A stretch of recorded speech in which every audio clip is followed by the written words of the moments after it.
எல்லாருக்கும் வணக்கம். நான் Hema Subramanian. Welcome to home cooking Tamil. பிரியாணின்னு சொன்னாலே நம்ம எல்லாருக்குமே ரொம்ப பிடிக்கும்.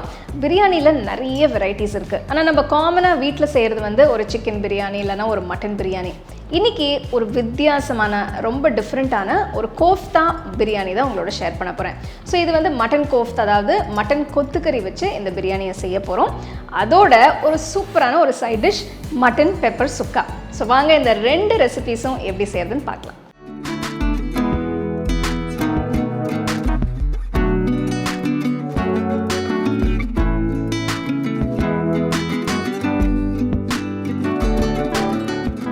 மட்டன் கோஃப்தா பிரியாணிக்கு ஒரு பவுலில் 1/2 கிலோ மட்டன் கொத்து கறி எடுத்திருக்கேன்.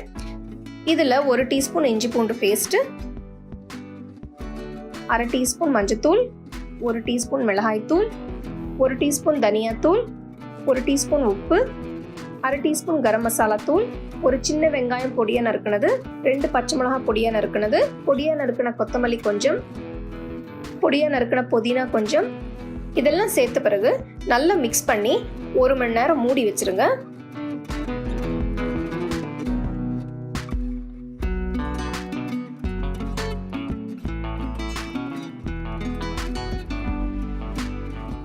அடுத்தது ஒரு பவுல்ல 1 கப் பாஸ்மதி அரிசி, கிட்டத்தட்ட 250 கிராம் அரிசியை நல்லா கழுவி தேவையான அளவு தண்ணியை ஊற்றி ஒரு 30 நிமிஷம் ஊற வைக்க போகிறோம்.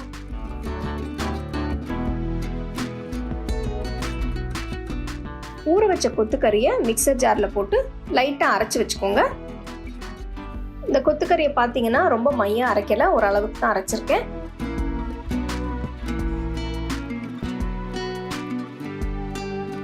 இப்போ இதில் 4 டீஸ்பூன் கடலை மாவு போட்டு நல்லா மிக்ஸ் பண்ணணும்.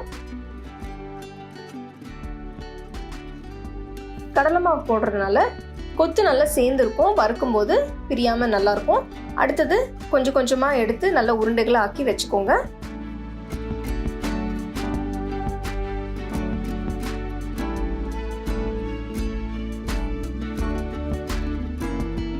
ஒரு பேனில் தேவையான அளவு எண்ணெயை ஊற்றி எண்ணெய் சூடான பிறகு செஞ்சு வச்ச கொத்து உருண்டைகளை ஒன்று ஒன்று அதில் போட்டு நல்லா வறுத்து எடுக்கணும்.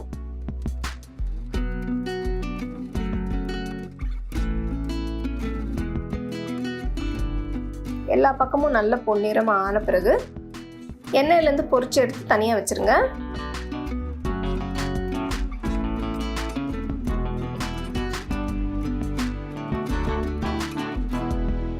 அடுத்தது நம்ம ஊற வச்ச பாஸ்மதி அரிசியை வேக வைக்க போகிறோம்.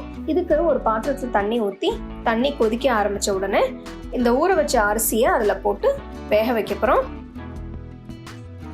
அரிசி வேக வைக்கும்போது அதில் கொஞ்சம் பட்டா, கிராம்பு, பிரியாணி இலை, அன்னாசி பூ, ஏலக்காய், ஜாவித்ரி, 1 டீஸ்பூன் உப்பு, இது எல்லாம் சேர்த்து நல்லா மிக்ஸ் பண்ணிட்டு அரிசியை வேக வைக்க போகிறோம். அரிசி வெந்த உடனே வடிகட்டி தனியாக எடுத்து வச்சிருங்க.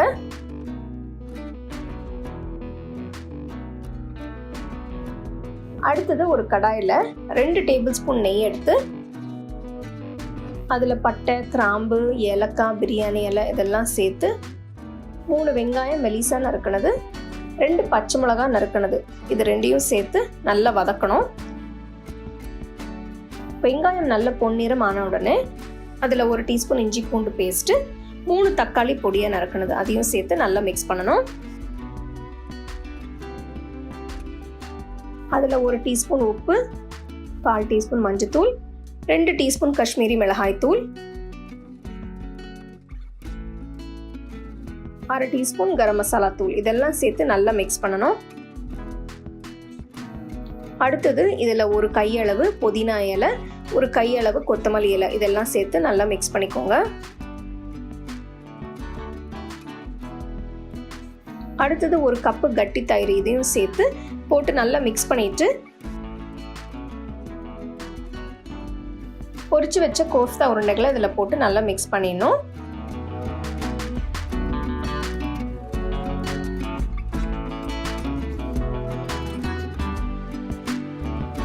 2 நிமிஷம் நல்லா மிக்ஸ் பண்ண பிறகு வேக வச்ச சாதத்தை இது மேலே போட்டு நல்லா ஸ்ப்ரெட் பண்ணணும். கடைசியில் குங்குமப்பூ பால் கொஞ்சம் அதில் போட்டு 1 டேபிள் ஸ்பூன் நெய்யும் ஊற்றி கடாயை மூடி 15 நிமிஷம் தம்மில் வைக்க போகிறோம்.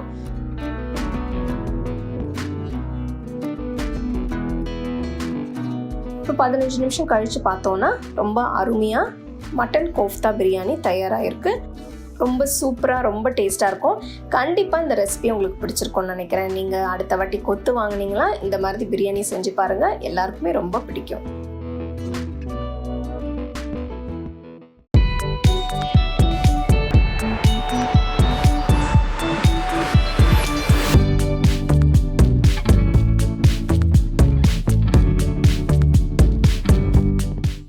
இந்த ரெசிபி செய்ய முதல்ல மசாலா விழுது அரைக்கணும்.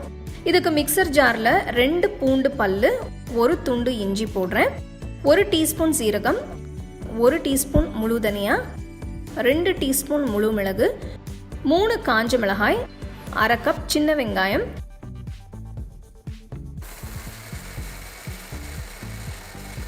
கொஞ்சமாக தண்ணி ஊற்றி விழுது அரைச்சிக்கோங்க.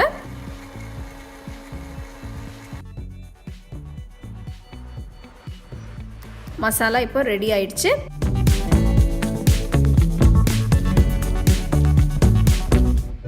நான் 250 கிராம் எலும்பில்லாத மட்டன் துண்டுகளை நல்லா கழுவி எடுத்து வச்சிருக்கேன். அரைச்ச மசாலா விழுதை இதில் ஊற்றுங்க. மசாலாவையும் மட்டனையும் நல்லா மிக்ஸ் பண்ணுங்க.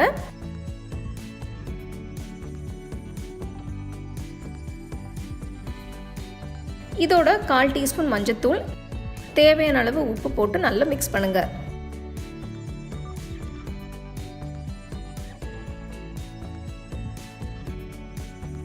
பதினஞ்சு நிமிஷத்துக்கு ஊற விடுங்க.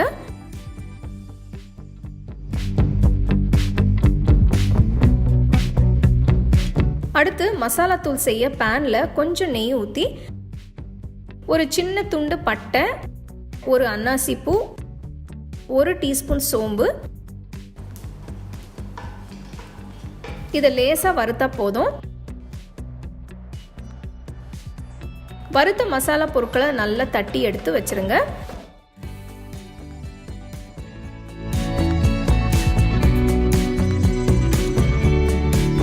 அடுத்து மட்டன் துண்டுகளை ப்ரெஷர் குக் பண்ண போகிறேன்.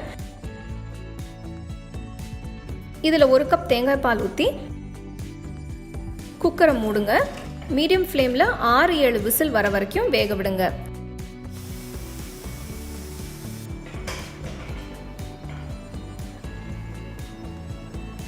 மட்டன் நல்லா வெந்திருக்கு. அகலமான பேனை சூடு பண்ணுங்க. வெந்த மட்டன் துண்டுகளை போட்டு கிண்டுங்க.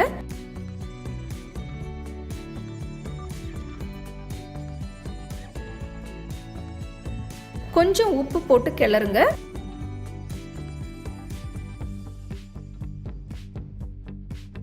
கடைசியா கொஞ்சம் கொத்தமல்லி போட்டு மிக்ஸ் பண்ணுங்க. கொத்தமல்லி இந்த டிஷ்ஷுக்கு நல்ல ஃப்ளேவர் கொடுக்கும்.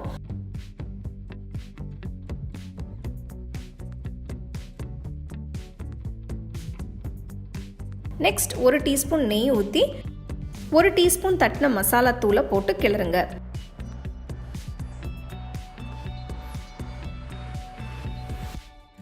மட்டன் மசாலா ட்ரை ஆகிற வரைக்கும் அடுப்பை லோ ஃப்ளேமில் வச்சு கிண்டுங்க. அருமையான மட்டன் பெப்பர் சுக்கா ரெடி. சூடாக பரிமாறுங்க.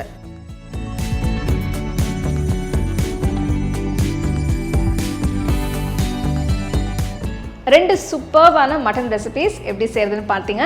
கண்டிப்பாக நீங்கள் உடனே இந்த வீக்கெண்ட் மட்டன் வாங்கி இதை ட்ரை பண்ணி ரசித்து சாப்பிடுங்க.